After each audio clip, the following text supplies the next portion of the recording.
Conheça agora, biblicamente, porque Deus escolheu Israel como nação, e saiba quais são os propósitos e planos de Deus para esse povo. O plano eterno de Deus. Antes, é importante sabermos que o Filho de Deus sempre existiu desde a eternidade com Deus o Pai e o Espírito Santo. Deus é uma só unidade, em 3 pessoas distintas, o Pai, o Filho e o Espírito Santo. O Filho de Deus sempre foi o Senhor Jesus Cristo. Ele sempre existiu na eternidade como Espírito. Deus já sabia desde a eternidade que o homem que ele criaria à sua imagem e semelhança iria desobedecê-lo, e assim, por isto, deveria ser condenado ao afastamento eterno dele, como aconteceu com Lúcifer, Satanás e 1/3 dos anjos que planejaram contra Deus. Deus criou o homem com liberdade de escolha, como fez com os anjos.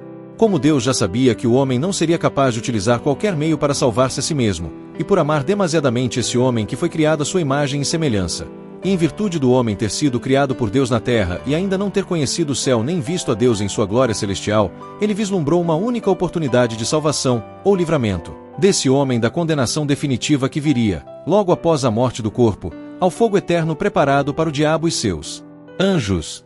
Então Deus, o Pai, decidiu enviar o Senhor Jesus Cristo para pagar todos os erros, ou pecados, que o homem cometeria. O amor de Deus é tão grande e inexplicável que ele apresentou uma forma de salvação muito simples para todos os homens. Para que isto fosse possível, Deus sabia que seu Filho, Jesus Cristo, teria que vir a esta terra, em carne, como homem, para pagar com o sacrifício do seu sangue que deveria ser derramado na cruz por todos os pecados de todos os homens. E assim foi feito. Tendo pago todos os pecados de todos os homens com o sangue que derramou na cruz, o Senhor Jesus Cristo também teria que vencer a morte por ressurreição corporal, física, em carne e ossos, com o mesmo corpo que morreu, porém glorificado para não morrer nunca mais. Ao 3º dia, estando com seu corpo morto e sepultado, o Senhor Jesus Cristo ressuscitou, cumprindo, assim, por completo todo o plano dele com o Pai para salvar o homem. Desta forma, deixou a salvação, ou livramento da condenação eterna ao fogo do inferno, muito fácil para todos os homens. Agora, o que ele quer que cada um faça é muito simples. Cada um deve apenas reconhecer que é um pecador condenado ao inferno de fogo eterno, incapaz de conseguir pagar com qualquer espécie de obra ou sacrifício, um pecado sequer. Depois, arrepender-se verdadeiramente dos pecados e receber o sacrifício feito pelo Senhor Jesus, crendo nele e somente nele como seu único Salvador e Senhor. Nada mais que isto. Os que morreram antes do Senhor Jesus Cristo ser sacrificado na cruz, deveriam crer na promessa de Deus que ele viria. Os que nasceram depois do sacrifício do Senhor Jesus na cruz, devem crer no Messias que já veio. Para que tudo isto pudesse acontecer, Deus escolheu um homem para formar, a partir dele, uma nação, e desta nação o Senhor Jesus Cristo vir em carne para concretizar o plano eterno de Deus para salvar o homem. E assim aconteceu. O descendente Terá, descendente de Sem, filho de Noé, tomou sua família, incluindo Abrão, um dos seus filhos, e saiu de Ur dos Caldeus com a finalidade de irem habitar em Canaã. Eles haviam chegado em Harã, na região da Mesopotâmia, hoje sul da Turquia, e perto da fronteira com a Síria, e estavam habitando ali, não tendo ainda chegado em Canaã, como desejava Terá, pai de Abrão. Aconteceu que, antes de chegarem a Canaã, Terá morreu em Harã. Abrão significa pai exaltado ou pai nobre. Conforme Gênesis, capítulo 12, versículos 1 a 7, após a morte de seu pai, Terá, em Harã, Deus falou com Abrão, tendo este 75 anos de idade, e ordenou que ele fosse com sua família e tudo o que possuía para uma terra que o próprio Deus indicaria. Então, Abrão obedeceu a Deus e partiu de Harã. Chegando em Canaã, Deus falou com Abrão novamente e disse que daria a descendência dele àquela terra. A Canaã bíblica, hoje, é a mesma terra de Israel, incluindo a Palestina, e partes do Líbano, Jordânia e Síria. Portanto, foi o próprio Deus, Criador da terra, que deu à descendência de Abraão essas terras. Deus também prometeu a Abrão que faria dele uma grande nação, que abençoaria quem o abençoasse e amaldiçoaria quem o amaldiçoasse, e nele seriam benditas todas as famílias da terra. O nome de Abrão para Abraão foi mudado pelo próprio Deus quando ele tinha 99 anos de idade, conforme está escrito em Gênesis, no capítulo 17, versículos 1 a 5. Abraão significa pai de multidão, pai de muitos ou pai de muitas nações. Da descendência de Abraão, veio ao mundo em carne, o Filho de Deus, o Senhor Jesus Cristo, tendo nascido em Belém, na Judéia, da família de Davi, portanto veio como judeu. E a primeira igreja que o Senhor Jesus Cristo estabeleceu foi com 12 apóstolos judeus israelitas, e todos foram perseguidos e assassinados pelo Império Romano. Os milhares que se converteram ao Senhor Jesus Cristo, no início do cristianismo, e foram perseguidos e assassinados, eram judeus israelitas.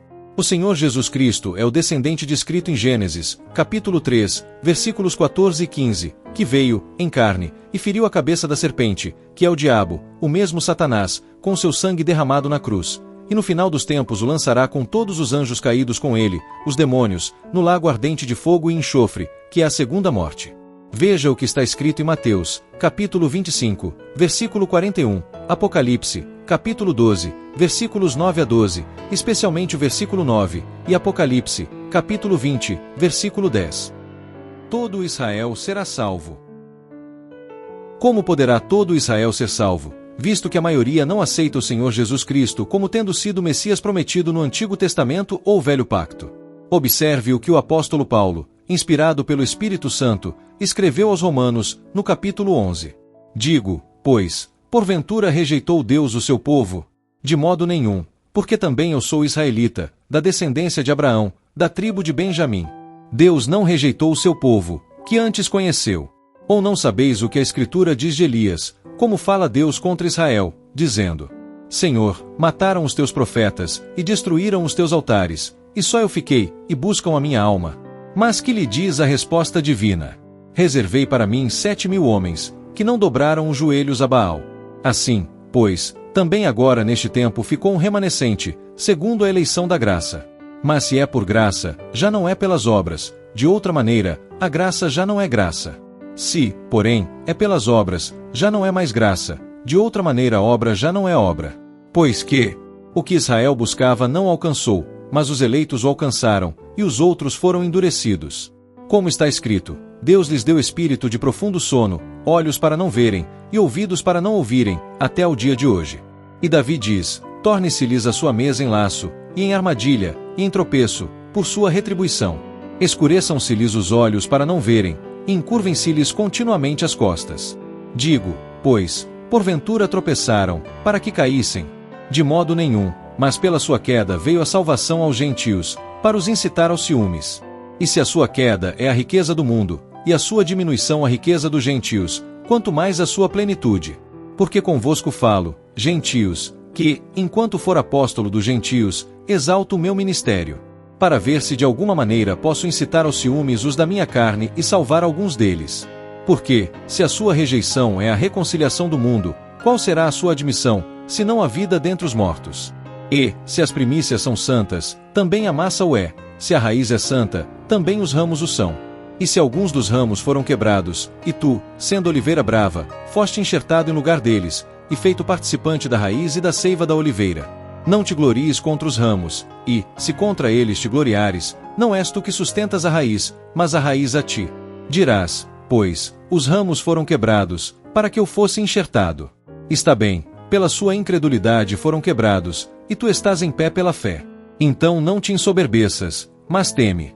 Porque, se Deus não poupou os ramos naturais, teme que não te poupe a ti também. Considera, pois, a bondade e a severidade de Deus, para com os que caíram, severidade, mas para contigo, benignidade, se permaneceres na sua benignidade, de outra maneira também tu serás cortado. E também eles, se não permanecerem na incredulidade, serão enxertados, porque poderoso é Deus para os tornar a enxertar. Porque, se tu foste cortado da natural oliveira brava e, contra a natureza, enxertado na boa oliveira, quanto mais esses, que são naturais, serão enxertados na sua própria oliveira. Porque não quero, irmãos, que ignoreis este segredo, para que não sejais sábios em vós mesmos que o endurecimento veio em parte sobre Israel, até que a plenitude dos gentios haja entrado. E assim todo Israel será salvo, como está escrito: de Sião virá o libertador, e desviará de Jacó as impiedades. E esta será a minha aliança com eles, quando eu tirar os seus pecados. Assim que, quanto ao Evangelho, são inimigos por causa de vós, mas, quanto à eleição, amados por causa dos pais. Porque os dons e a vocação de Deus são sem arrependimento. Porque assim como vós também antigamente fostes desobedientes a Deus, mas agora alcançastes misericórdia pela desobediência deles. Assim também estes agora foram desobedientes, para também alcançarem misericórdia pela misericórdia a vós demonstrada. Porque Deus encerrou a todos debaixo da desobediência, para com todos usar de misericórdia. Ó profundidade das riquezas, tanto da sabedoria, como do conhecimento de Deus! Quão insondáveis são os seus juízos, e quão inescrutáveis os seus caminhos. Porque, quem compreendeu a mente do Senhor? Ou quem foi seu conselheiro? Ou quem lhe deu primeiro a ele, para que lhe seja recompensado? Porque dele e por ele, e para ele, são todas as coisas, glória, pois, a ele eternamente. Amém. Romanos, capítulo 11, versículos de 1 a 36. É bem verdade que todo Israel será salvo, mas isto só acontecerá nos tempos finais quando converter-se ao Senhor Jesus Cristo. Arrependimento e conversão. Não importa se o povo de Israel sempre se distanciou de Deus desde o início. Na verdade, todos os povos se afastam de Deus, em sua grande maioria. Mesmo assim, Deus já sabia que tudo isso iria acontecer, mas decidiu criar um povo para que o Senhor Jesus Cristo nascesse em carne por esse povo. Poderia ter sido qualquer um, mesmo assim sempre se afastaria de Deus. O amor e a misericórdia de Deus é tanta que ele sempre deu mais uma chance, não só ao povo de Israel, mas a toda a raça humana. O profeta Isaías, no capítulo 10, versículo 22 escreveu: Porque ainda que o teu povo, ó Israel, seja como a areia do mar, só um remanescente dele se converterá. Uma destruição está determinada, transbordando em justiça. O apóstolo Paulo, inspirado pelo Espírito Santo, confirma as palavras de Isaías, escrevendo na carta aos Romanos, no capítulo 9, versículo 27, o seguinte: Também Isaías clama acerca de Israel, ainda que o número dos filhos de Israel seja como a areia do mar, o remanescente é que será salvo. O povo de Israel foi formado por Deus como nação, a partir de Abrão, para o Senhor Jesus Cristo viesse ao mundo como homem, em carne. Mas isto não significa que por causa disto esse povo também não necessite arrepender-se dos pecados e se converter ao Messias enviado por Deus, o Senhor Jesus Cristo. Da mesma forma que todos os homens, os judeus também precisam converter-se ao judeu, o Senhor Jesus Cristo, para conseguirem a salvação eterna da alma. As duas testemunhas e os 144.000 judeus israelitas, pregadores cristãos. Duas testemunhas e 144.000 judeus israelitas cristãos foram escolhidos por Deus para que preguem no mundo inteiro no período da grande tribulação que virá sobre toda a terra. Todos esses judeus ou israelitas entregarão as suas vidas para que milhares ouçam a verdade de Deus e se convertam ao Senhor Jesus Cristo. Todos os que se converterem na grande tribulação serão mortos por amor ao Senhor Jesus. Todos. E será uma multidão que ninguém poderá contar, de todos os povos, tribos, línguas e nações. Mas todos também serão ressuscitados no final da grande tribulação e também passarão a eternidade com Deus. Veja isto, em Apocalipse, capítulo 11, versículos 1 a 13, Apocalipse, capítulo 6, versículos de 8 a 11, Apocalipse, capítulo 7, versículos de 1 a 17, Apocalipse, capítulo 20, versículos 4 a 6. Bendito seja o Israel de Deus, seja como nação ou espiritualmente.